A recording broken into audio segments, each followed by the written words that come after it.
بسم اللہ الرحمن الرحیم۔ السلام علیکم۔ پروگرام علم و حکمت میں خوش آمدید۔ میں ہوں محمد حسن جاذا کرم۔ گزشتہ پروگرام میں بھی آپ نے یہ دیکھا ہوگا کہ غامدی صاحب مختلف موضوعات پہ جو تفصیل سے گفتگو کر چکے ہیں، بالخصوص سنت کا موضوع ہے، اعتراضات سیریز میں زیر بحث آیا، کم و بیش 20-25 نشستوں پر مشتمل ایک مفصل نقطہ نظر اور تمام کے تمام جو اعتراضات ہیں، اشکالات ہیں، خود اپنا علمی فکری سفر ہے غامدی صاحب نے اس کو وہاں پر بیان کیا ہے، اپنی کتابوں میں بھی لکھا ہے، آرٹیکلز ہی موجود ہیں، لوگ تفصیل سے اس کو وہاں جان سکتے ہیں، لیکن اس کو سننے کے بعد کچھ علمی فکری اشکالات پیدا ہوتے ہیں۔ غامدی صاحب سے اس سلسلہ گفتگو میں ان کی خدمت میں رکھ رہے ہیں، اسی سلسلے کو لے کر حاضر خدمت آغاز کرتے ہیں۔ سابق ہمارے ساتھ تشریف فرمائیں جناب جاوید احمد غامدی صاحب۔ السلام علیکم غامدی صاحب۔ وعلیکم السلام۔ ہم سے بہت شکریہ، آپ کے وقت کا کچھ سوالات اشکالات گزشتہ نشست میں بھی زیر بحث آئے، میں اسی سلسلے کو آگے بڑھاتا ہوں۔ ایک اشکال یہ پیش کیا گیا ہے، آپ کی گفتگو کو سننے کے بعد لوگوں کو یہ تاثر ملا کہ یہ تو ٹھیک ہے جس طرح آپ بیان کرتے ہیں کہ قرآن مجید رسول اللہ صلی اللہ علیہ وسلم نے بھی اپنے عہد میں کئی لوگوں کو لکھوایا، لکھنے والے لکھ رہے ہیں، یاد کرنے والے یاد کر رہے ہیں، لیکن آپ کے دنیا سے رخصت ہو جانے کے بعد سیدنا عثمان کا دور ہو یا اس سے پہلے سیدنا ابوبکر کا دور ہو، آپ لوگوں نے ایک زائد اہتمام کیا اور وہ نسخے یا وہ قراتیں جو رسالت پاک صلی اللہ علیہ وسلم نے منسوخ کر دی تھی، ایک متفق علیہ نسخہ ریاست کی طرف سے مرتب کر کے لوگوں کے پاس بھجوا دیا گیا۔ سوال یہ پوچھا گیا ہے کہ قرآن مجید کی حفاظت کا ذمہ اللہ تعالیٰ نے لیا اور صحابہ اکرام نے رسول اللہ کے بعد ایک زائد اہتمام بھی کیا، سنت کا معاملہ بھی یہی ہے، اس کا بھی حکم قرآن میں دیا گیا ہے، یہ کیوں نہیں کہا جا سکتا کہ سنت کی ترتیب اور تدوین کا معاملہ بھی رسول اللہ کے رخصت ہونے کے 150-200 سال بعد اس وقت ہوا جب احادیث کا ذخیرہ مرتب کیا گیا اور اس کے اندر تمام کی تمام سنتوں کو لسٹ کر دیا گیا۔ تو اس طرح قرآن کی حفاظت کا ذمہ اللہ نے لیا تھا، تو اس صورت میں سنت کی حفاظت کا ذمہ بھی اللہ کے سپرد ہو گیا اور ہمارے سامنے ایک ریکارڈ بھی آ گیا جس کے اندر سنت باقاعدہ موجود ہے۔ اس میں کئی مغالطیں ہیں اور تاریخی لحاظ سے بھی بعض چیزیں صحیح نہیں بیان ہوئی۔ رسالت مآب صلی اللہ علیہ وسلم نے قرآن مجید کو ترتیب دے دیا، قرآن مجید صحابہ کو اسی ترتیب سے سنا دیا۔ سنانے کا یہ سلسلہ مدینے کے قیام کے دوران میں اس طرح جاری رہا کہ ہر سال آپ 10 دن کا اعتکاف کرتے، اس میں جبریل آتے اور جتنا قرآن نازل ہو چکا تھا وہ پڑھتے، رسالت مآب صلی اللہ علیہ وسلم اس کو صحابہ کو سناتے۔ اس کے ساتھ صحابہ کرام اگر لکھ سکتے تھے تو لکھ لیتے، یاد کر سکتے تو یاد کر لیتے۔ آخری برسوں میں یہ تفصیل کے ساتھ بتا چکا ہوں کہ قرآن مجید کے 2 مرتبہ دورے کیے گئے، یعنی پورا قرآن رسالت مآب صلی اللہ علیہ وسلم نے پڑھا، جبریل نے سنا، جبریل امین نے پڑھا، رسالت مآب صلی اللہ علیہ وسلم نے سنا۔ اس کے لیے کسی زائد اہتمام کی ضرورت نہیں تھی۔ ظاہر ہے کہ وہ قرآن امت کو دے دیا گیا، امت کو اب اس کے نشر و اشاعت کا اہتمام کرنا ہے۔ اچھا، یہ ہم اس وقت بھی کر رہے ہیں، یعنی اس وقت بھی وہ شائع کیا جا رہا ہے، اس کو افراد بھی شائع کر رہے ہیں، اس کو جمعیتیں بھی شائع کر رہی ہیں، اس کو حکومتیں بھی شائع کر رہی ہیں۔ یہ معلوم ہے کہ خود ہماری حکومت نے جب یہ محسوس کیا کہ کچھ غلطیاں ہو رہی ہیں یا لوگ کچھ بے پرواہی برت رہے ہیں تو اس کے لیے خصوصی قانون بھی بنائے ہیں۔ یہ سب معاملات قیامت تک ہوتے رہیں گے اور اسی طرح ہوتے رہیں گے، لیکن قرآن مجید کی ترتیب تدوین یہ مؤخر نہیں ہوئی، وہ رسالت مآب صلی اللہ علیہ وسلم کے زمانے میں بالکل آخری درجے میں مرتب ہو کر اسی طرح جیسے اس وقت ہمارے پاس ہے مسلمان امت کو دے دیا گیا۔ اس وقت مسلمان امت کیا تھی؟ صحابہ کرام رضوان اللہ علیہ۔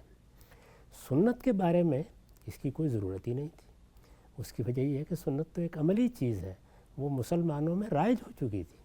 نماز وہ پڑھ رہے تھے، روزے وہ رسالت مآب کے زمانے میں 8-9 سال تک ہر سال رکھ چکے تھے، عمرے سے پہلے سے واقف تھے، حج سے واقف تھے۔ سنت میں وہ کیا چیز تھی جس کے لیے ان کو انتظار کرنا تھا؟ وہ مسلمانوں کے اندر رائج ہو چکی تھی اور مسلمان اجماع اور تواتر کے ساتھ اس کو آگے منتقل کر رہے تھے، وہ اسی طرح ہمیشہ منتقل ہوتی رہی ہے۔ حدیث کا اس سے کوئی تعلق ہی نہیں ہے۔ حدیث کے بارے میں نے بڑی تفصیل کے ساتھ بتایا ہے، اعتراضات سیریز میں حدیث کیا ہے کہ ذرا لوگ سن لیں۔ وہ زمانہ رسالت کی تاریخ ہے، اس میں قرآن سے متعلق باتیں بھی بیان ہوتی ہیں، اس میں سنت کے بارے میں بھی چیزیں بیان ہوتی ہیں، اس میں عام واقعات بھی بیان ہوتے ہیں۔ وہ تاریخ ہے، تاریخ میں ہر طرح کے واقعات زیر بحث آئیں گے۔ اب معرکہ بدر سے متعلق بات بیان ہو رہی ہے، رسالت مآب صلی اللہ علیہ وسلم کا کوئی سفر بیان ہو رہا ہے، صحابہ کرام کا کوئی وفد کہیں گیا ہے اس کے بارے میں تفصیلات بیان ہو رہی ہیں، تاریخی واقعات اس میں بیان ہو رہے ہیں، اس میں جو چیزیں ہمارے دین سے متعلق ہیں میں نے تنقید کر کے بتایا ہے کہ وہ دو ہی طرح کی ہیں، یعنی یا وہ تفہیم و تبیین ہے، اللہ تعالیٰ نے قرآن مجید میں جو دین ہمیں دیا اس سے پہلے ہماری فطرت میں ودیت کیا، پھر رسالت مآب صلی اللہ علیہ وسلم نے قرآن کے امتثال امر میں جس سنت کو جاری کیا اس کے بارے میں اگر کوئی سوال پیدا ہو گیا ہے، کسی چیز کی وضاحت کی ضرورت ہے، وہ حضور نے فرمائی اس کو نقل کر دیا گیا ہے، یعنی وہ تفہیم و تبیین ہوگی۔ اور اسی طرح اس میں ظاہر ہے کہ یہ باتیں بیان ہوئی ہیں کہ جو دین رسالت مآب لے کر آئے تھے، جو رسالات اللہ کہا جاتا ہے، یعنی اللہ کا پیغام لے کے آئے تھے، خواہ وہ قرآن تھا خواہ وہ سنت تھا، اس پر خود آپ کیسے عمل پیرا ہوئے، عمل پیرا کیسے ہوئے، یعنی کس شان کے ساتھ، کس خضوع کے ساتھ، کس اہتمام کے ساتھ آپ نے اس پر عمل کیا، اس کو اسوہ حسنہ کہیں گے۔ تو حدیث میں دین کا جو حصہ بیان ہوتا ہے وہ یا تفہیم و تبیین ہے یا اسوہ حسنہ ہے، اس میں کوئی مستقل بذات چیز کبھی بیان ہی نہیں ہوتی، لہٰذا نہ اس کے لیے اس اہتمام کی ضرورت تھی، نہ اس کو فوراً محفوظ کرنے کی ضرورت تھی، وہ لوگوں کی ثوابدید پر چھوڑ دی گئی، کسی نے چاہا تو بیان کر دیا، چاہا تو نہیں بیان کیا۔ جب کافی بڑی تعداد میں لوگوں کے ذریعے سے وہ منتقل ہو گئی تو اس تاریخ کو ہمارے ہاں جلیل القدر محدثین نے چھان پھٹک کے اپنی کتابوں میں مدون کر دیا۔ یہ ہے پوری بات۔ تو دین کے ان پہلوؤں کو سمجھ لینا چاہیے۔ اللہ کی کتاب حکم ہے، فیصلہ کن اتھارٹی ہے، اس کو روایت سے ملایا جائے گا، یعنی اس کے اوپر تو ماتم کرنا چاہیے۔ وہ کتاب کس لیے بھیجی گئی ہے اس کے بارے میں خود کتاب بتاتی ہے، لِیَحْکُمَ بَيْنَ النَّاسِ فِي مَا اخْتَلَفُوا فِیہِ، اس نے تو فیصلہ کرنا ہے، اس کا حرف محفوظ کیا گیا ہے، اس کی زبان محفوظ کی گئی ہے، اس میں ادنیٰ درجے میں کہیں روایت بالمعنی نہیں ہوئی، اس کے لیے یہ اہتمام ضروری تھا۔ اسی طرح سنت کے لیے ضروری تھا۔ یہ تاریخ ہے، تاریخ میں کوئی چیز رہ گئی تو قیامت نہیں آئے گی، کوئی چیز آ گئی ہے اور خدا نخواستہ اس میں کوئی ملاوٹ ہوئی ہے تو نکال لی جائے گی، اس لیے کہ ہمارے پاس اللہ کی کتاب قرآن مجید موجود ہے، سنت موجود ہے۔ تو یہ صورتحال ہے۔ یہ تاریخ کو قرآن کے برابر قرار دینے کی جسارت کیسے کی جا سکتی ہے؟ نقطہ بالکل واضح ہو گیا۔ اچھا ہم صاحب، اس میں جو ایک بنیادی لوگوں کو شبہ ہوتا ہے یا خلط مبحث ہوتا ہے یا ابہام پیدا ہوتا ہے، میں ایک مثال کے ذریعے چاہوں گا کہ آپ اس کی وضاحت کریں۔ مثال کے طور پہ حدیث کی ہم نے کوئی کتاب کھولی، اس کے اندر یہ لکھا ہوا ہے کہ رسول اللہ صلی اللہ علیہ وسلم نے کن اوقات میں نماز پڑھی، یعنی فجر کی نماز کس وقت پڑھی، اور ظہر کی نماز کس وقت پڑھی، اس وقت موسم کی کیفیت، سورج گرمیوں میں کیسے پڑتے تھے، سردیوں میں کیسے پڑتے تھے، عشاء کی کیا تھی۔ اب ایک عام ذہن جو ہے وہ اس کو پڑھنے کے بعد یہ تصور کرے گا کہ جیسے حدیث کی کتاب میں ہمیں یہ بتایا جا رہا ہے کہ نماز کے اوقات کیا ہیں، آپ جس طریقے سے اس کو پرسیو کریں گے کہ نماز کے اوقات تو پوری کی پوری ملت میں، امت میں رسول اللہ نے جاری فرما دی ہے، وہ متعین ہے، اس میں کوئی اختلاف نہیں ہے، ان کے نام ہی ان کا تعارف ہے، وہی بتا رہے ہیں کہ اوقات کیا ہونے چاہیے۔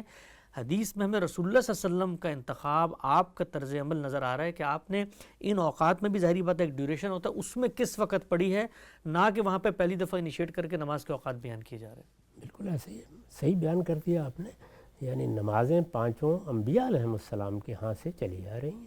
یہ بات تو خود تاریخ میں بیان ہو گئی ہے کہ جب جبریل امین نے آ کے رسالت مآب صلی اللہ علیہ وسلم کو نماز پڑھائی ہے تو اس کے بعد یہ کہا کہ یہ بالکل ٹھیک وہ اوقات ہیں جس پر اللہ کے سب پیغمبر نمازیں پڑھتے رہے ہیں۔ رسالت مآب صلی اللہ علیہ وسلم سے پہلے بھی جو لوگ دین ابراہیمی کے پیرو تھے وہ اسی طرح سے نماز پڑھتے تھے۔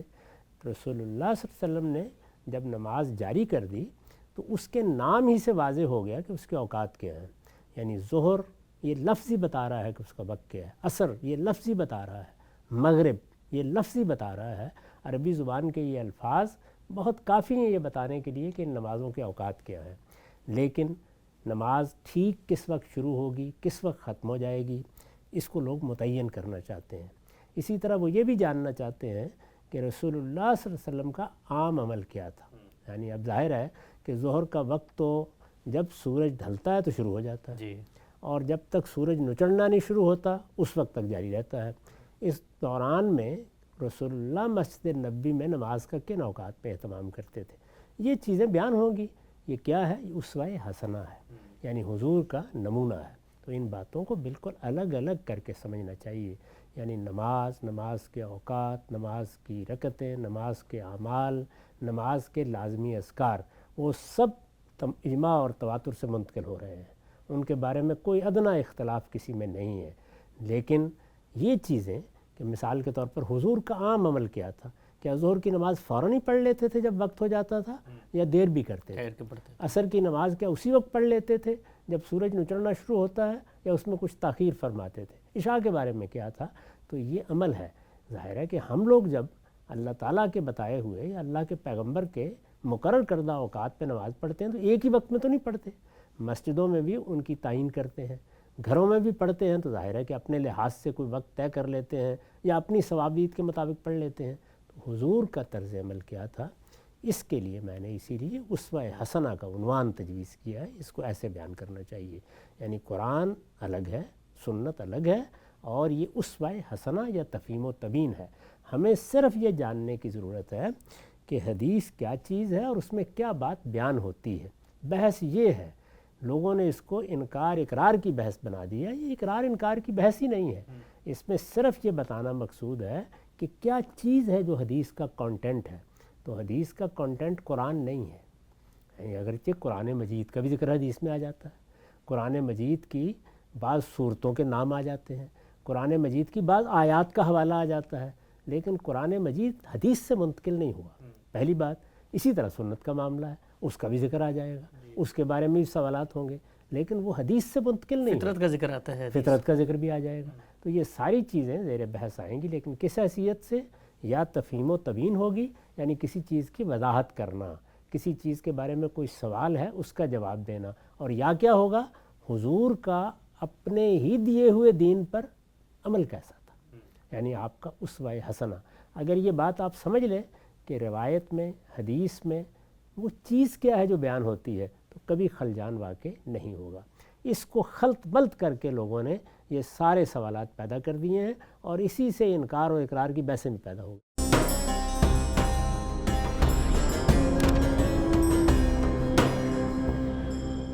نقطہ بالکل واضح ہو گیا، پلیسمنٹ کا فرق ہے، حدیث کا جو کانٹینٹ ہے اس کا انکار نہیں ہے، بلکہ یہ بتانا ہے کہ جو کچھ وہاں پر آ رہا ہے اس کی نوعیت کیا ہے، کیا انیشیٹ کر کے پہلی دفعہ انڈیپینڈنٹ مستقل بذات حکم الگ سے منتقل کر دیا گیا ہے، جو احکامات موجود ہیں ان پر عمل ہے، ان کی شرح و وضاحت ہے، ان کی تفہیم و تبیین ہے۔ اچھا غم صاحب، ایک اور جو میں نے دیکھا جب آپ کی گفتگو سنت کے بارے میں لوگ سنتے ہیں تو ایک ابہام میں خلجان پیدا کرتے ہیں، میں آپ کے سامنے وہ صورت رکھتا ہوں۔ آپ یہ فرماتے ہیں کہ اللہ کے پیغمبر نے دین منتقل کیا ہے تو ظاہری بات ہے کسی ایک فرد کو نہیں دیا، اتنی بڑی ملت امت آپ کی زندگی میں، آپ نے اتنے عرصہ نماز پڑھی ہے تو پورا کا پورا جمع غفیر ہے، افراد کی اتنی بڑی تعداد ہے، عملی چیز ہے، وہ اس کو سمجھ رہے ہیں، اور دین کی یہ ہدایت ظاہری بات ہے اللہ تعالیٰ نے آپ کے اوپر لازم کیا تھا، کسی ایک شخص تک پہنچانی نہیں تھی، سب تک پہنچانی تھی۔ اب روایتیں جو ہمارے سامنے آتی ہیں وہ تو خبر واحد ہیں، انڈیپینڈنٹ انڈیویجول رپورٹنگز ہیں، بہت بات کے اندر باقاعدہ طور پہ مرتب بھی ہوئیں۔ اگر ہم یہ مان لیں جو کہ عام طور پہ کہا جاتا ہے کہ جی ذخیرہ حدیث کے اندر مستقل بالذات انڈیپینڈنٹ احکامات منتقل ہوئے ہیں، تو اس پر کچھ عقلی سوالات ہیں جو آپ کی گفتگو میں بھی زیر بحث آتے ہیں کہ بھئی یہ ہو کیسے سکتا ہے۔ اس کے جواب میں یہ کہا گیا ہے کہ یہ جو انڈیپینڈنٹ انڈیویجول رپورٹنگ ہے اس کو آپ ضنی کہہ کر اس کا درجہ کم نہ کریں، بلکہ یہ جو انڈیپینڈنٹ انڈیویجول رپورٹنگ خبر واحد ہوتی ہے یہ تو خود قرآن مجید ہمیں بتا رہا ہے کہ قطعیت کا فائدہ دیتی ہے، اس کی بنیاد پر باقاعدہ فیصلے کیے جاتے ہیں، اور ایک مثال دی گئی کہ ایک پیغمبر کو ہدہد نے آ کر ایک خبر دی تو ایک خبر کے اوپر انہوں نے اقدام کرنے کا فیصلہ کر لیا۔ تو ایک بندے کی خبر جب قرآن مجید کہہ رہا ہے پیغمبر کو پہنچتی ہوئے اقدام کا فیصلہ کر لیتے ہیں، تو پھر اگر روایت کے اندر ایک انڈیویجول رپورٹنگ آ گئی تو اس کی بنیاد پر ہم مستقل بذات دین لینے کا فیصلہ کیوں نہیں کر سکتے؟ یہ کس نے کہا ہے کہ جو خبر ہمیں پہنچے گی اس کو ہم لازماً رد کر دیں گے اس لیے کہ وہ ہدہد کی خبر ہے؟ وہ ہدہد بھی اگر ہمارا صدایا ہوا ہے تو سنیں گے اس کی خبر، اسی طرح سے فرد ہوگا تو اس کی بھی سنیں گے، لیکن جب وہ خبر ہم تک پہنچے گی تو تحقیق کریں گے نا۔ جی، یہ تحقیق غلط بھی ہو سکتی ہے، صحیح بھی ہو سکتی ہے، ٹھیک، اس کا نتیجہ بھی غلط ہو سکتا ہے اور صحیح بھی ہو سکتا ہے، اس سے کوئی چیز رد بھی ہو سکتی ہے، اختیار بھی کی جا سکتی ہے، یہی کیا جا رہا ہے، یعنی اس میں بحث کیا ہے؟ جو بات بتائی جا رہی ہے وہ یہ ہے کہ ہمارے پاس یہ سارا ذخیرہ جو اخبار احاد سے منتقل ہو رہا ہے، ہم اس کے ساتھ وہی معاملہ کریں گے جو اخبار احاد کے ساتھ کیا جاتا ہے، تحقیق ہوگی، یعنی ایک بات آئے گی تو اس کی تحقیق کی جائے گی، چنانچہ سارے محدثین یہی کر رہے ہیں۔ یعنی کیا انہوں نے یہ کیا کہ جس نے کوئی بات بیان کر دی انہوں نے کہا ہدہد بول رہا ہے، اب تو اس کی بات کا انکار ہی نہیں کیا جا سکتا. ٹھیک. کیا انہوں نے ایسا کیا ہے؟ نہیں. یعنی ان کو جن ہدہد سے واسطہ پڑا وہ کون تھے؟ راوی حضرات تھے. تو ان راوی حضرات کو انہوں نے پکڑ کر کیا کیا ہے؟ پوسٹ مارٹم کیا ایک طرح سے. ان کا پوسٹ مارٹم کر دیا ہے. ان میں سے ایک ایک شخص کا کردار کیا ہے، اس کی سیرت کیا ہے، اس کا پس منظر کیا ہے، اس کا ماضی کیا ہے، اس کا حال کیا ہے، یہ سب کرنے کی ضرورت کیوں پیش آئی؟ اسی لیے پیش آئی کہ جب کوئی چیز اخبار احاد سے منتقل ہوتی ہے تو وہ تحقیق کا تقاضا کرتی ہے. جب وہ اجماع اور تواتر سے منتقل ہوتی ہے تو وہ تحقیق سے بالاتر ہو جاتی ہے. تو ہم تحقیق کریں گے. چنانچہ جب تحقیق کر کے ہمیں اطمینان ہو جاتا ہے کہ یہ بات رسالت مآب صلی اللہ علیہ وسلم کی نسبت سے صحیح بیان ہوئی، یعنی فی الجملہ صحیح بیان ہوئی ہے. ظاہر ہے کہ سارے محدثین یہی کہتے ہیں کہ ہمیں ظن غالب حاصل ہو گیا، اب ہم اس پر عمل کرتے ہیں، اللہ کے پیغمبر کی بات سمجھ کر سر تسلیم خم کرتے ہیں. ہمیشہ سے ہمارا یہی طریقہ ہے، یہی کرنا چاہیے. اس میں جو اصل سوال تھا جس کو میں نے موضوع بنایا وہ یہ ہے کہ حدیث کا کنٹینٹ کیا ہے، اس میں کیا بات بیان ہو رہی ہے، یعنی جو خبر ہمیں دی جا رہی ہے وہ بات ہے کیا؟ کیا اس میں کوئی دین کے مستقل بذات احکام بیان ہو رہے ہیں؟ ہرگز نہیں. اس میں جو دین رسول اللہ نے دے دیا صلی اللہ علیہ وسلم، جو قرآن میں بیان ہو گیا، جو سنت کے ذریعے سے منتقل ہو گیا، اس کی تفہیم و تبیین ہے یا اس پر عمل کا بیان ہے، جس کو اسوہ حسنہ کہا جاتا ہے. اس لحاظ سے وہ بہت بڑی دولت ہے، ہم اس کو سر آنکھوں پر رکھتے ہیں، لیکن تحقیق کرنے کے بعد. نقطہ بالکل واضح ہو گیا. اچھا خان صاحب، میں پلٹ کے جاؤں گا اس مثال کی طرف، اور وہ مثال چونکہ اس پوری کی پوری بحث میں ایک کیس اسٹڈی کا حیثیت اور نوعیت رکھتی ہے کہ بھئی قرآن مجید نے کہا کہ نماز پڑھو، نماز کیسے پڑھنی ہے یہ رسول اللہ صلی اللہ علیہ وسلم نے بتا دیا. کہاں بتایا؟ یہ ہمیں حدیث کی کتابوں میں ملتا ہے. اب ہمارا جو روایتی علم ہے پورا کا پورا، وہ جب نماز کے فرائض یا نماز کے واجبات بیان کرتا ہے کہ جو چیزیں نماز میں لازم ہیں، تو کیا وہ بھی یہ کہتا ہے کہ مثال کے طور پہ قرآن میں لکھا ہوا ہے نماز پڑھو، اور حدیث میں پورا طریقہ نماز کا بتا دیا گیا ہے شروع سے آخر تک کیسے کرنا ہے؟ کیونکہ وہ تو وہ کہتے ہیں کہ جی یہ تو ضنی علم ہے، اس کے صحیح غلط ہونے میں خطا اور اس میں دونوں امکانات ہیں. لہٰذا ہم صاحب ان کی جب کتابیں پڑھتے ہیں، فقہ کی کوئی کتاب کھولیں آپ، ہدایہ ہی کھول لیں، اور اس میں سب سے پہلے لکھا ہوتا ہے کہ نماز کے فرائض اور واجبات، تو وہاں پر جو نماز کے فرائض وہ ثابت کر رہے ہیں وہ تو قرآن مجید سے ثابت کرتے ہیں کہ فربک فکبر کہا ہے تو اس سے مراد یہ ہے، کونوا مع الراکعین کہا ہے تو اس سے مراد یہ ہے. تو وہ تو نماز پھر قرآن سے جا کے ثابت کر رہے ہوتے ہیں، اور جب وہاں پر زیر بحث آتی ہے کہ سنت کیا ہے، تو وہ چیزیں ہیں جن کے اندر آپ کا اختیار ہے. تو یہ جو دعویٰ کیا جاتا ہے کہ جی یہ تو پوری دنیا یہ کہتی ہے کہ جی حدیث سے نماز ثابت ہوتی ہے، یہ تو ہمارا علم بھی نہیں کہتا.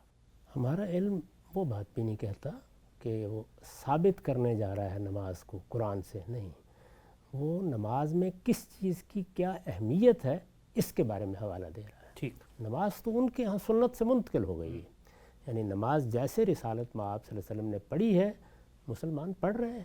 اس کے بارے میں طے ہے کہ اس کے اعمال یہ ہیں، اس کے بارے میں طے ہے کہ اس کے اذکار یہ ہیں، وہ اسی حیثیت سے منتقل ہو رہی ہے. جب آپ اس کو منتقل کرتے ہیں تو ظاہر بات ہے کہ نماز کے بارے میں کچھ سوالات بھی پیدا ہو جاتے ہیں. یعنی وہ کیا چیز ہے کہ جس کو ہمیں لازماً کرنا ہے، وہ کیا چیز ہے جس میں رخصت ہو سکتی ہے. انہوں نے ان سوالوں کا جواب اس طریقے سے دیا ہے، میں تو اس کو بھی صحیح نہیں سمجھتا. چنانچہ میں نے اپنی کتاب میں بالکل دوسرا طریقہ اختیار کیا ہے. نماز میں وہ سب چیزیں جو لازمی اذکار اور لازمی اعمال کی حیثیت سے بیان ہو گئی ہیں وہ سب اجماع اور تواتر سے منتقل ہوئی ہیں. جیسے ہی آپ مسلمان امت کی طرف رجوع کرتے ہیں، یعنی اس میں دیکھیے قرآن کی طرف رجوع، مسلمان امت کی طرف رجوع، حدیث کی طرف رجوع، تو اس معاملے میں کس کی طرف رجوع کیا جائے گا؟ مسلمان امت کی طرف. مراکش سے انڈونیشیا تک پوری مسلمان امت جن اعمال اور جن اذکار کو متفق علیہ طور پر بیان کر رہی ہے وہ وہی ہیں جو نماز کے لازمی اذکار ہیں، لازمی اعمال ہیں. نماز کا ایک اختیاری حصہ ہے، اس کے بارے میں ظاہر ہے کہ ہر شخص اپنے اختیار سے کوئی فیصلہ کرتا ہے. اس میں یہ بھی بڑی فطری خواہش ہے کہ رسالت مآب نے اپنے اختیار سے کیا فیصلے کیے تھے یا کیا چیز اپنائی تھی، اس کو جاننے کے لیے صحابہ کرام رسالت مآب سے سوال بھی کرتے تھے، کوئی بات پوچھ بھی لیتے تھے، کوئی چیز دیکھتے تو بیان بھی کر دیتے تھے. تو تینوں چیزوں کو آپ بالکل الگ الگ رکھیے. یعنی قرآن مجید سے نماز منتقل نہیں ہو رہی، قرآن مجید نماز کی تاکید کر رہا ہے جو منتقل ہو چکی ہے. قرآن مجید اس کی اہمیت واضح کر رہا ہے، قرآن اس کی تاریخ بیان کر رہا ہے کہ وہ سب پیغمبروں کے لیے اللہ کی طرف سے مقرر کردہ عبادت رہی ہے. قرآن مجید ان چیزوں کو بیان کرتا ہے. اسی طرح نماز کے بارے میں اگر کوئی سوالات ایسے پیدا ہوئے جن کو خود قرآن نے موضوع بنایا، مثال کے طور پر تیمم کا طریقہ قرآن نے بتایا، مثال کے طور پر رخصت کے بعض آداب قرآن نے بتائے، تو وہ سب چیزیں جو قرآن مجید نے بیان کی ہیں ان کے ساتھ شامل ہو کر نماز ایک سنت ثابتہ کی حیثیت سے مسلمانوں میں جاری ہو گئی۔ تو جب آپ کو کسی چیز کی نوعیت متعین کرنی ہے تو وہ بھی وہیں سے متعین ہوگی جہاں سے وہ بیان ہوئی ہے، اس سنت سے منتقل ہوئی ہے، اس کی حیثیت بھی وہیں سے متعین ہو جاتی ہے۔ تو میں نے تو اس کو اسی طریقے سے بیان کیا ہے، چنانچہ ساری نماز ایک سنت ثابتہ ہے، مسلمان اس کو اسی طریقے سے ادا کر رہے ہیں۔ اس کے اختیاری اعمال کیا ہیں، یا اس میں حضور نے کیا طریقے اختیار کیے، یا آپ کا اسوہ کیا ہے، یہ چیزیں تاریخ کا موضوع ہیں۔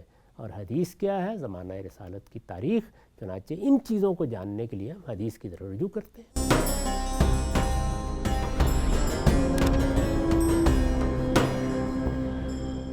آگے بڑھاتے ہیں سلسلہ گفتگو کو۔ اچھا غم صاحب، 23 اعتراضات سیریز میں میں نے آپ سے ایک سوال یہ پوچھا تھا کہ جب آپ یہ فرماتے ہیں کہ سنت کو اجماع اور تواتر کے ذریعے ہی اخذ کیا جائے گا اور مسلمانوں کی پوری ملت میں وہ عملاً جاری ہے، تو آپ سے میں نے یہ ایک اختلاف کرتے ہوئے جسارت کی تھی کہ یہ جو بدعت ہے اس کے بارے میں بھی تو لوگ یہی دعویٰ کرتے ہیں، اس لیے کہ آپ جب معاشرے میں نکلیں گے، کوئی شخص مثال کے طور پہ میں نے مثال دی تھی کہ بستی نظام الدین میں رہتا ہے اور وہ کسی مزار پہ جاتا ہے تو وہ دیکھ رہا ہوگا کہ ہزاروں مسلمان اتنی بڑی تعداد میں قبروں کو سجدہ کر رہے ہیں، شرک کے مظاہر اپنائے ہوئے ہیں۔ تو آپ نے اس کے جواب میں فرمایا تھا کہ کوئی بھی ایسی بدعت نہیں ہے جس کے اوپر اجماع اور تواتر کا خود وہ لوگ دعویٰ کریں۔ یہ آپ کا گفتگو اور مکالمہ سننے کے بعد 3 اشکالات سامنے آئے، میں چاہتا ہوں تینوں کو آپ الگ الگ ایڈریس کریں۔ پہلی چیز یہ کہ یہ جو آپ نے بات فرمائی کہ جی بدعت، کسی بھی بدعت کو اجماع اور تواتر حاصل نہیں ہوتا، تو گویا یہ اس بات کی ایک نفی ہے کہ آپ حدیث کے ذریعے بدعت کا ابطال کریں گے۔ آپ کہتے ہیں کہ اجماع اور تواتر ہی کے اسکیل پر ہم پرکھیں گے، اگر وہ بدعت ثابت نہیں کر سکے اپنے آپ کو تو ہم رد کر دیں گے۔ گویا حدیث کے بغیر آپ بدعت کے ابطال کے لیے نکل گئے ہیں۔ اور دوسری بات یہ کہی گئی کہ کتنے ہی ایسے اعمال ہیں جن کو رسول اللہ صلی اللہ علیہ وسلم کے زمانے سے لوگ انیشیٹ کر کے بتا رہے ہیں لیکن آپ اس کو تسلیم نہیں کریں گے، جیسے مرد اور عورت کی نماز کا فرق ہے، لوگ اس کے لیے روایتیں بھی پیش کرتے ہیں، اور ان طبقات کا عملی تواتر بھی ہے، بعض جو ایک وہ فرقہ ہوگا، ٹھیک ہے سب لوگ نہیں کرتے لیکن آپ اس کو تسلیم نہیں کریں گے تو وہ تو رسول اللہ سے اس کو لے کر آ رہے ہیں۔ تو آپ کا یہ کہنا کہ جی کوئی بھی بدعت اپنے آپ کو وہاں سے ثابت نہیں کرتی۔ اور تیسری چیز یہ کہ مختلف ایسے اعمال ہیں جیسے رسول اللہ کا نام آئے تو آنکھوں کو ہاتھ لگانا، لیکن وہ تو رسول اللہ کے زمانے سے سیدنا ابوبکر کی نسبت سے لے کر اس کو آئیں گے، جی اس وقت سے یہ چلا آ رہا ہے اور اس کے لیے حدیثیں بھی پیش کریں گے۔ جن لوگوں نے یہ سوال کیا ہے میں ان سے بہت مؤدبانہ درخواست کروں گا کہ سنت کیا ہے کہ موضوع پر میری گفتگو کو وہ دوبارہ سنیں۔ جی سنت کیا ہے کہ موضوع پر میں نے گھنٹوں یہ گفتگو کر کے بتایا ہے کہ سنت کیسے منتقل ہوتی ہے، کیسے متعین ہوتی ہے، اس پر بڑے تفصیلی مباحث ہیں، وہ وہاں سنے جا سکتے ہیں۔ اس میں یہ بات بھی موضوع بنی ہے کہ امام شافعی نے، امام سرخسی نے، ہمارے ائمہ نے جب سنت پر بحث کی ہے اور یہ بتایا ہے کہ اجماع اور تواتر کیا ہوتا ہے، یا مسلمانوں کا علم عامہ کیا ہوتا ہے، یا یہ بتایا کہ نقل الکافہ عن الکافہ کیا ہوتا ہے، یہ مختلف تعبیریں ہیں ایک ہی بات کو بیان کرنے کے لیے، تو اس تک ہماری رسائی کے ذرائع کیا ہوں گے۔ اس میں جتنی باتیں کہی گئی ہیں وہ میں نے وہاں مثالیں دے کر بیان کی ہیں، بلکہ میں نے کیا خود امام سرخسی نے اس پر بحث کی ہے، اسی طرح سے امام شافعی نے اس پر بحث کی ہے، دوسرے جلیل القدر ائمہ ہی بحث کر رہے ہیں۔ وہ بحث ذرا دوبارہ لوگ پڑھیں، اس کو دوبارہ سنیں، پھر دیکھیں کہ وہ بحث ہے کیا۔ جب ہمیں دین کے بارے میں کوئی تحقیق کرنی ہے تو ایک محقق بستی نظام الدین سے ہو کے واپس نہیں آ جائے گا، وہ یہ دیکھے گا کہ پوری مسلمان امت کیا کہہ رہی ہے۔ یہ مسلمان امت من حیث الامہ ہے، یعنی پوری مسلمان امت وہ دین میں کیا کسی بات کو بیان کر رہی ہے، کیا کسی چیز پر دین کی حیثیت سے عمل کر رہی ہے، اور مسلمانوں کا پورا علم بغیر کسی ادنا اختلاف کے کسی چیز کو دین قرار دے رہا ہے۔ یہ پہلا مرحلہ ہے۔ کون سی بدعت اس پہلے مرحلے ہی میں رد نہیں ہو جائے گی؟ یہ ممکن ہی نہیں کسی چیز کے لیے۔ کوئی ایک مثال دے دے مجھے، یعنی اس وقت بھی جتنی چیزوں کا آپ نے نام لیا ہے ان کے تو یہاں کے فقہا پوری طرح مطمئن نہیں ہوں گے ان کے بارے میں۔ جی ہاں، یعنی وہ آپ بحث کر کے دیکھ لیں، ان میں سے دیوبندی بریلویوں سے اختلاف کر رہے ہوں گے، بریلوی دیوبندیوں سے اختلاف کر رہے تھے، ان میں سے کون سی چیز ہے جس پر اجماع ہو گیا؟ اجماع کے لیے ضروری ہے یا تواتر کے لیے ضروری ہے کہ ہر جگہ بغیر کسی ادنا اختلاف کے مسلمان اس کو اسی طرح بیان کر رہے ہوں کہ یہ ہمارے پیغمبر کا دیا ہوا دین ہے، ہم اس پر عمل پیرا ہوں گے۔ یہ پہلا مرحلہ ہے۔ اس کے بعد 12, 13, 14 صدیاں جو گزر گئی ہیں ان میں مسلمانوں کا پورا علم اس کو اسی حیثیت سے بیان کر رہا ہو، فقہ کسی حیثیت سے بیان کر رہی ہو، تمام فقہاء اسی حیثیت سے بیان کر رہے ہوں، مسلمانوں کی پوری تاریخ میں اس کے متناقض کوئی بات بیان نہ ہوئی ہو، اور یہ سارا علم اس بات کی بالاجماع شہادت دے رہا ہو کہ یہ وہی دین ہے جو صحابہ کرام نے ہمیں دیا، اور صحابہ کرام اس پر بالاجماع عمل پیرا تھے۔ یہ ان تمام معیارات پر جب یہ چیز پوری اتر جاتی ہے تو پھر کہا جاتا ہے یہ اجماع اور تواتر سے منتقل ہوئی ہے۔ کسی بدعت کو یہ شرف کہاں سے حاصل ہو گیا؟ ٹھیک، یعنی وہ تو مختلف فرقے ہیں، مختلف گروہ ہیں، اپنے اپنے طریقے سے اس طرح کی چیزیں اختیار کر لیتے ہیں۔ اب رہ گئی یہ بات کہ وہ سنت نہیں ہے، ہم یہ دیکھیں گے کیا کسی روایت میں اس کا ذکر ہوا ہے، تو روایت کی حیثیت سے اس کا جائزہ لیں گے۔ ٹھیک، روایت میں اگر اس چیز کا ذکر ہوا ہے تو وہ یا تفہیم و تبیین کی نوعیت کی ہوگی یا اسوہ حسنہ کی نوعیت کی ہوگی، وہاں اس کو رکھ کے دیکھیں گے۔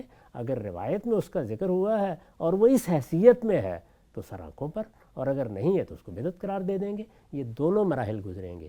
پہلا مرحلہ یہ ہے کہ وہ سنت نہیں ہے، اور دوسرا مرحلہ کیا ہے؟ دوسرا مسئلہ یہ ہے کہ وہ رسالت میں آپ صلی اللہ علیہ وسلم کی کوئی تفہیم و تبیین بھی نہیں ہے، وہ آپ کا اسوہ حسنہ بھی نہیں۔ ٹھیک، نقطہ واضح ہو گیا۔ اچھا غم صاحب، یہ جو عام طور پہ کہا جاتا ہے کہ جی اس چیز کے بارے میں جس کو آپ مثال کے طور پر بدعت کہہ لیں گے، اہل حدیثوں کا یا کسی اور فرقے کا یا فلاں کا ان کا تو عملی تواتر چلا آ رہا ہے، تو یہ جو اسٹیٹمنٹ ہے جب ہم یہ کہتے ہیں کہ کسی ایک مسلک کا عملی تواتر چلا آ رہا ہے، تو یہ تو جو تواتر کی بیسک ڈیفینیشن ہے اسی کے خلاف ہے، اس لیے کہ کسی ایک مسلک کا متواتر عملی تواتر نہیں بن سکتا، بلکہ اس کو پوری امت کا عملی ایک اس تواتر۔ پر میں نے عرض کیا تھا کہ کسی ایک مسلک کے ہاں بھی یہ چیز نہیں ہوتی، لیکن خوف مثال کے طور پر اس کی کیا حیثیت ہے؟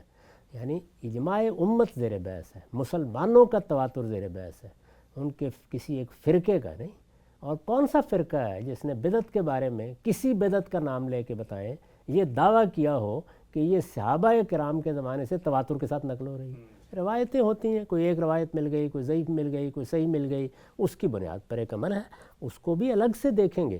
یہ نہیں ہے کہ وہ اگر سنت نہیں ہے تو اب وہ لازماً بدعت ہے، جی نہیں، اس کو دیکھیں گے کہ وہ کیا چیز ہے، یعنی کیا وہ دین کے کسی بنیادی اصول پر عمل پیرا ہونے کی کوئی شکل لوگوں نے اختیار کر لی ہے، اس کی کوئی اساس موجود ہے، کیا وہ تفہیم و تبیین کے دائرے میں آ سکتی ہے، کیا وہ کسی اصول کی فرع ہو سکتی ہے، کیا وہ کوئی اجتہادی اطلاق ہو سکتا ہے، سب چیزیں دیکھیں گے۔ یعنی پہلا مرحلہ یہ ہے کہ کسی چیز کو سنت قرار دینے کے لیے، اور جس معنی میں سنت کا لفظ بولتا ہوں، یعنی دین کے مستقل بذات احکام کا قرآن کے بعد دوسرا سب سے بڑا ماخذ، اس پہلو سے دیکھیں گے اس کو۔ اگر تو وہ مسلمانوں کے اجماع اور تواتر سے ہے تو پھر وہ قابل اعتنا بنے گی، اور پھر اس کی پوری تاریخ کو دیکھا جائے گا، یعنی اوپر سے لے کے نیچے تک۔ اگر وہ ان سارے معیارات پر پوری اترے گی، اس کو امام سرخسی نے بیان کیا ہے، اور میں نے ان کا وہ پورا اقتباس ان کی اصول سے سامنے رکھ دیا تھا کہ اس وقت کو دیکھیں گے، وسط کو دیکھیں گے، اور اس کی ابتدا کو دیکھیں گے۔ ابتدا اور وسط اور اس وقت بغیر کسی ادنیٰ اختلاف کے اس کو منتقل ہونا چاہیے، پھر وہ اجماع و تواتر ہے، ایسے ہی جیسے قرآن کو حاصل ہے، یہی اس کو حاصل ہو جاتا ہے۔ اب یہ سنت کے دائرے میں چلی گئی، دین کے تمام مستقل بذات احکام ایسے ہی منتقل ہوئے ہیں، اس پر اللہ کا شکر کرنا چاہیے۔ حدیث میں جو کچھ آ رہا ہوتا ہے وہی اصل میں اس طرح کی بحثوں کا موضوع بنتا ہے۔ یعنی تمام بدعات دو ہی طرح کی ہوتی ہیں، یا تو اس کے لیے یہ استدلال ہوتا ہے کہ یہ ایک اچھی بات ہے نا، ہم نے کر لی، اس میں بری بات کیا ہے، محبت سے کر رہے ہیں، یا یہ استدلال ہوگا، اور یا کیا ہوگا، کوئی ضعیف حدیث ہوگی، بس اس کے سوا ہو نہیں سکتا، ممکن ہی نہیں ہے۔ مثال کے طور پر دیکھیے، یہ ہمارے یہاں جو شعبان کی رات ہے، 15 شعبان کی رات کے بارے میں روایتیں موجود ہیں، اس کے باوجود کیا ساری امت ماننے کے لیے تیار ہے؟ کیا محدثین بھی ماننے کے لیے تیار ہیں؟ ایسا کبھی بھی نہیں ہوتا۔ تو کوئی ایک بدعت بھی ایسی نہیں ہے جس کو کبھی مسلمانوں کا کسی دور میں اجماع یا تواتر حاصل ہو گیا ہو۔ اللہ تعالیٰ نے اپنے دین کی جس طرح حفاظت فرمائی ہے، اس پر ہمیں اللہ کا شکر ادا کرنا چاہیے۔ اس طرح کی چیزیں دو ہی چیزوں کی بنیاد پر پیش کی جا رہی ہوتی ہیں، جیسا کہ میں نے عرض کیا ہے، یا یہ کہ اچھی بات ہے جس پر آپ کیوں تنقید کرتے ہیں، اور یا کوئی روایت پیش کی جائے گی، اور وہ روایت بھی آپ تحقیق کریں گے تو جتنی بدعتیں اس وقت تک مسلمانوں کے ہاں کسی نہ کسی درجے میں بیان کی جاتی ہیں، کسی ضعیف روایت پر کھڑی ہوں گی یا اسی استدلال پر کھڑی ہوں گی کہ اس میں بری بات کیا ہے۔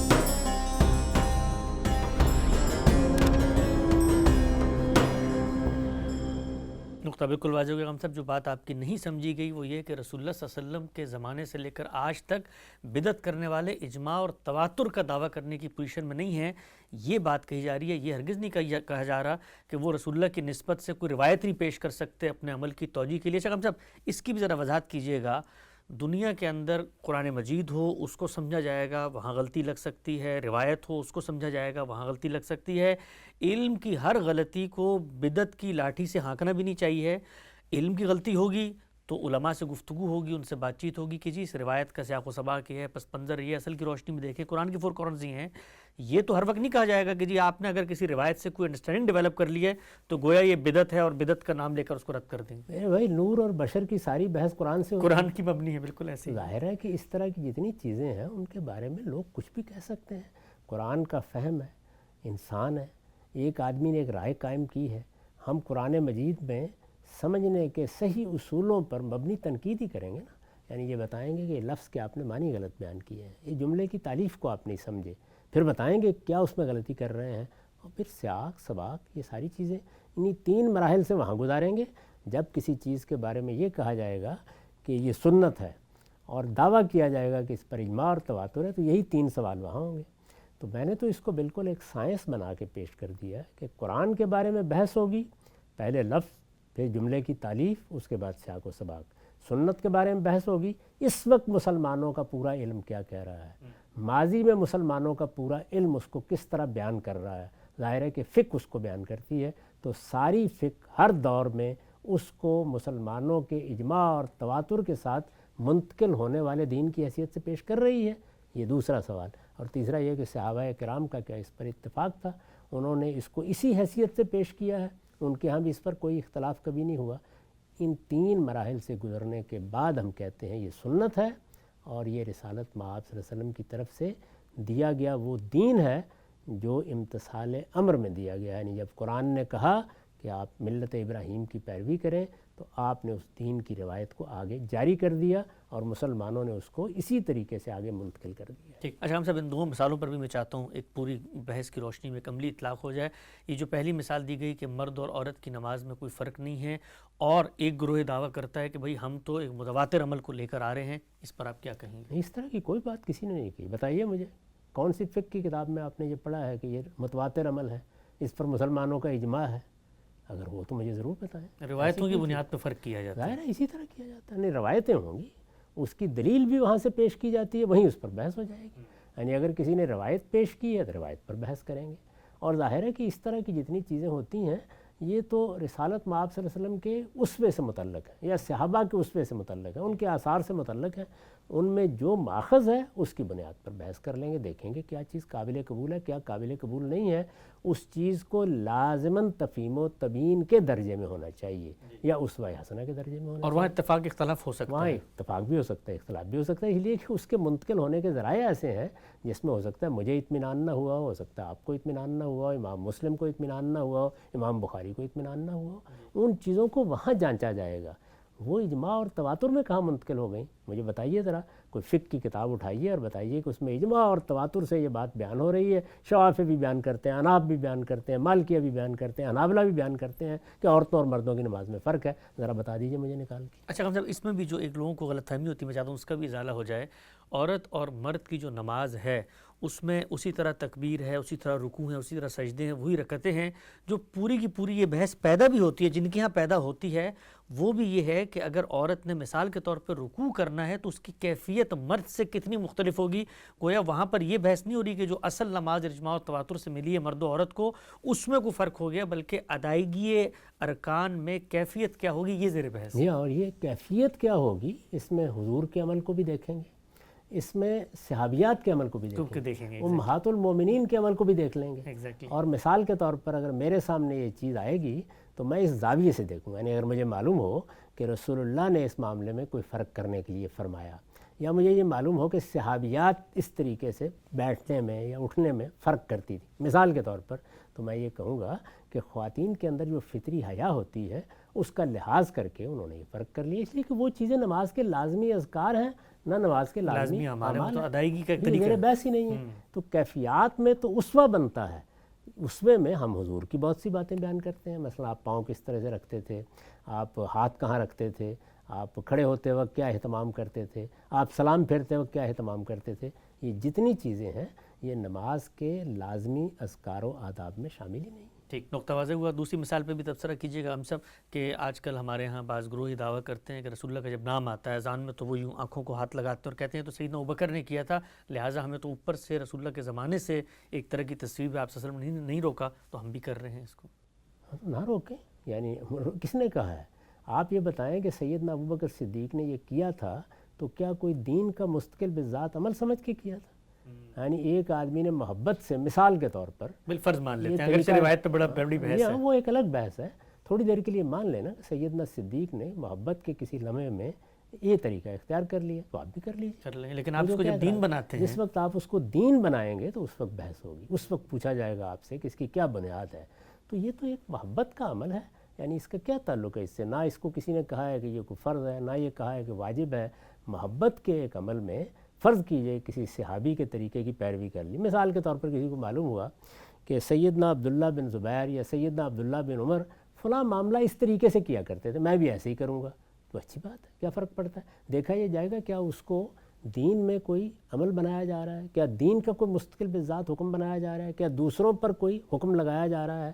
یہ چیزیں دیکھی جائیں گی, ورنہ مجھے اور آپ کو کیا دلچسپی ہے کہ ہم اس کی تردید کرتے ہیں. بعض لوگ جی فقہا کی پیروی میں, بعض محدثین, بعض علماء کی پیروی میں مدینے کے اندر جوتے نہیں پہنتے. یہ ساری چیزیں جتنی ہیں محبت کے بہت سے اعمال ہیں جو لوگ اس طریقے سے کرتے ہیں. وہ اس دائرے میں رہیں گے تو کوئی مسئلہ نہیں ہے, اس دائرے سے آگے بڑھیں گے تو پھر بتایا جائے گا کہ یہ چیز نہ سنت ہے, نہ اس کو کبھی پیغمبروں نے جاری کیا ہے, نہ یہ صحابہ کو کوئی عمومی عمل ہے.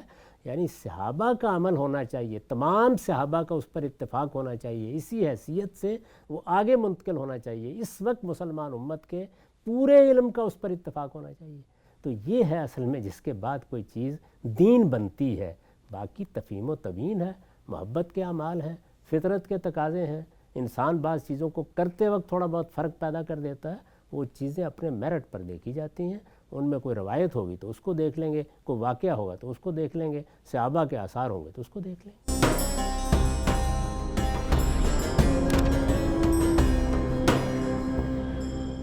آخری سوال آج کی نشست کا, آپ نے جملہ بھی فرمایا کہ بستی نظام الدین کے اندر کوئی شخص کسی عمل پر تواتر کا دعویٰ کر رہا ہے, اب کوئی بڑا عالم وہاں چلا گیا ہے سنت کی فہرست کو چیک کرنے کے لیے, تو وہ صرف وہیں پر نہیں رہے گا بلکہ وہ دیکھے گا رسول اللہ صلی اللہ علیہ وسلم, دور متوسط, یہاں عالم اسلام, سب مسلمانوں کا عمل کیسے دیکھے گا ہم سب. یعنی وہ کیا فلائٹ لے کے مراکش جائے گا, انڈونیشیا ورلڈ ٹور پہ نکل کے معاشرے کا مطالعہ کرے گا, مسجدوں میں جائے گا, آپ نے فرمایا فقہ کی کتابوں میں, تو اس کا مطلب یہ ہے کہ جو سنت کی ویریفیکیشن کا عمل ہے ایک عالم آج کھڑے ہو کے کر رہا ہے, تو اس میں حدیث نہیں بلکہ فقہ کی کتابیں معیار بنیں گی. یعنی قرآن کو کیسے آپ متعین کرتے ہیں؟ یعنی اسی طرح سے جہاز لے کے جاتے ہیں, جا کے ایک ایک شخص کے گھر میں قرآن کو چیک کرتے ہیں. نہیں, وہ پہنچ رہے ہوتے ہیں, قرآن ہر جگہ پتہ ہوتا ہے کہ معلوم ہوتا ہے. یعنی یہ بات معلوم ہوتی ہے جس وقت ہم دین کا علم حاصل کرتے ہیں تو مسلمانوں کا سارا علم ہمارے سامنے آ جاتا ہے. ہمیں معلوم ہوتا ہے کہ ہسپانیہ میں علماء کیا لکھ رہے تھے, آج کیا لکھ رہے ہیں, کل کیا کہہ رہے ہیں, اس وقت کی صورتحال کیا ہے, کوئی اس سے مختلف اطلاع تو نہیں آ رہی. یہ ساری چیزیں ایسے ہی ہوتی ہیں. ہاں, اگر کوئی شبہ پیدا ہو جائے گا تو ضرور جہاز لیں گے اور ضرور جائیں گے دیکھنے کے لیے. نقطہ بالکل واضح ہو گیا. غامدی صاحب سے سنت پر جو ہمارے ہاں اشکالات پیش کیے جاتے ہیں, غامدی صاحب کی تفصیلی سیریز ہے, 23 اعتراضات یوٹیوب پہ موجود, آپ اس کو دیکھ سکتے ہیں. اس پر اگر کوئی آپ کے ذہن میں بھی سوال اٹھتا ہے, آپ کمنٹس میں بھی لکھ سکتے ہیں, ہمیں بھیج بھی سکتے ہیں. انشاءاللہ سب کو زیر بحث آئے گا. وقت ہمیں ختم ہوتا ہے, دوبارہ حاضر خدمت ہوں گے. اب تک آپ کا بہت شکریہ.